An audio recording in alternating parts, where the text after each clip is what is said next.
Hello every one, ഇന്ന് ഉച്ചയൂണിൻ്റെ റെസിപ്പിയാണ് കാണിച്ചു തരുന്നത്. ഇപ്പോൾ തുവരപ്പയറുടെ സീസൺ ആണല്ലോ, അപ്പോൾ മേടിച്ചിട്ടുണ്ടായിരുന്നു. അപ്പോൾ തുവരപ്പയർ വെച്ചിട്ടുള്ള കറിയുമാണ്, അമരപ്പയർ വെച്ചിട്ടുള്ള ഉപ്പേരിയും. ഇതപ്പോൾ മണി നന്നാക്കിക്കൊണ്ടിരിക്കുക. അതാ പയറിങ്ങനെ മാറ്റിയെടുക്കുകയാണ്. ഇത് നമ്മുടെ ആക്ച്വലി തുവര പരിപ്പാണ്. ഉണങ്ങിക്കഴിഞ്ഞാലാണ് ഇത് തുവര പരിപ്പാകുക. ഇതിപ്പോൾ നമ്മുടെ പീസ് പോലെ തന്നെ ഫ്രഷായിട്ട് ഉള്ളത്. അപ്പോൾ ഇത് വെച്ചിട്ടാണ് കറി ഉണ്ടാക്കാൻ പോകുന്നത്. നമ്മൾ ചീഞ്ചട്ടി അടുപ്പത്ത് വെച്ചു. വെളിച്ചെണ്ണയാണ് എടുത്തിരിക്കുന്നത്. കടുകും ചുവന്ന മുളകും കരിവേപ്പിലയുമൊക്കെ ആഡ് ചെയ്ത് കൊടുക്കാം. എന്നിട്ട് ഒരു സവാള സ്ലൈസ് ചെയ്തത്, ഒരു 4 വെളുത്തുള്ളി, ഒരു പച്ചമുളക് കീറിയത് നന്നായിട്ട് വഴറ്റി കൊടുക്കാം. ഇത് എളുപ്പത്തിൽ ഉണ്ടാക്കാനും പറ്റും, നല്ലൊരു കറിയുമാണ്. ഇപ്പോൾ മറ്റേ അടുപ്പത്ത് ഞാൻ റോസ്റ്റ് ചെയ്യാണ്. ഒരു 1/2 teaspoon turmeric powder, 1 teaspoon chilli powder, 1.5 teaspoon coriander പൗഡറും പിന്നെ ഒരു 1/2 ടീസ്പൂൺ പെപ്പർ പൗഡറും. അതിൻ്റെ കൂടെ 2 ചെറിയ ഉള്ളിയും ആഡ് ചെയ്തിട്ടുണ്ടായിരുന്നു. പിന്നെ ഒരു 1/2 കപ്പ് കോക്കനട്ട് ആഡ് ചെയ്തിട്ടുണ്ട്. നമുക്ക് നന്നായിട്ടൊന്ന് റോസ്റ്റ് ചെയ്യാം. അതിൻ്റെ വെള്ളമയം പോകണം. എന്നിട്ട് തണുത്ത ശേഷം അരച്ചെടുക്കണം. ഇപ്പോൾ ഇവിടെ നമ്മുടെ ഉള്ളിയൊക്കെ നന്നായി വഴന്ന് വന്നിട്ടുണ്ട്.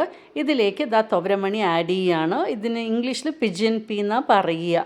അപ്പോൾ അത് ആഡ് ചെയ്ത് കൊടുത്തിട്ട് നന്നായിട്ട് ഒന്നും കൂടെ ഇളക്കി കൊടുക്കാം. എന്നിട്ട് ഇതിലേക്ക് ഒരു തക്കാളി, വലിയൊരു തക്കാളിയാണ്, അപ്പോൾ അത് ആഡ് ചെയ്ത് കൊടുത്തിട്ട് വീണ്ടും ഒന്ന് നന്നായിട്ട് ഇളക്കി കൊടുക്കാം. എന്നതിന് ശേഷം നമുക്ക് പാകത്തിന് വെള്ളം ഒഴിച്ചു കൊടുക്കാം.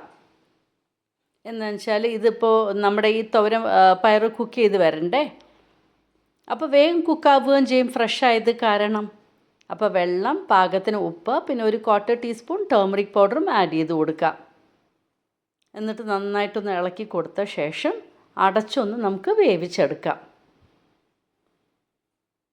അപ്പോൾ സീസണൽ ടൈമിൽ ഇതിങ്ങനെ ഇവിടെ വിൽക്കാനായിട്ട് കൊണ്ടുവരും, അങ്ങനെ മേടിച്ചതാണ്. അപ്പോൾ ഇത് നല്ല ടേസ്റ്റിയാണ്. ഇത് വെച്ചിട്ട് കുറുമ ഉണ്ടാക്കാം, തോരൻ ഉണ്ടാക്കാം. ഇന്നിപ്പോൾ കറിയാണ് ഉണ്ടാക്കുന്നത്.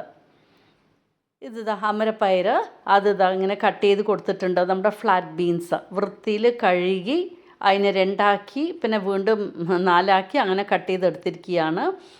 വെളിച്ചെണ്ണ ചൂടാക്കി അതിലേക്ക് ഒരു സവാള, 2 പച്ചമുളകും കരിവേപ്പിലയും. വെളിച്ചെണ്ണയിൽ ഉണ്ടാക്കുമ്പോഴാണ് ഈ കറികൾക്കൊക്കെ നല്ല ടേസ്റ്റ് ഉണ്ടാവുക. ഇപ്പം നമ്മുടെ സവാളയ്ക്ക് ഒന്ന് വഴന്ന് വന്ന ശേഷം നമുക്കിതിലേക്ക് ചില്ലി ഫ്ലേക്സ് ആഡ് ചെയ്യണം. ഇവിടെ കറി തിളച്ചുകൊണ്ടിരിക്കുന്നുണ്ട്.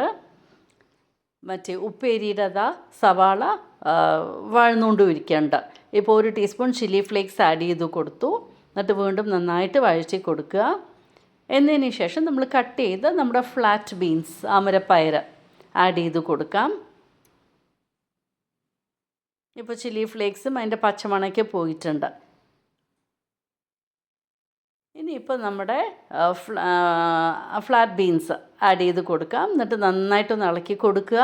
വെള്ളം ആഡ് ചെയ്യേണ്ട ആവശ്യമില്ല. ഈ അമരപ്പയറിൽ നിന്ന് തന്നെ വെള്ളം കണ്ടൻറ്റ് ഉണ്ട്, അപ്പോൾ അതുകൊണ്ട് കുക്കായിക്കോളും. അപ്പോൾ നന്നായിട്ട് ഇളക്കിയ ശേഷം അടച്ചങ്ങോട്ട് വേവിച്ചാൽ മതി നമുക്ക്. അപ്പോൾ നന്നായിട്ട് ഇളക്കി കൊടുത്ത ശേഷം അടച്ചങ്ങോട്ട് നമുക്ക് വേവിച്ചെടുക്കാം.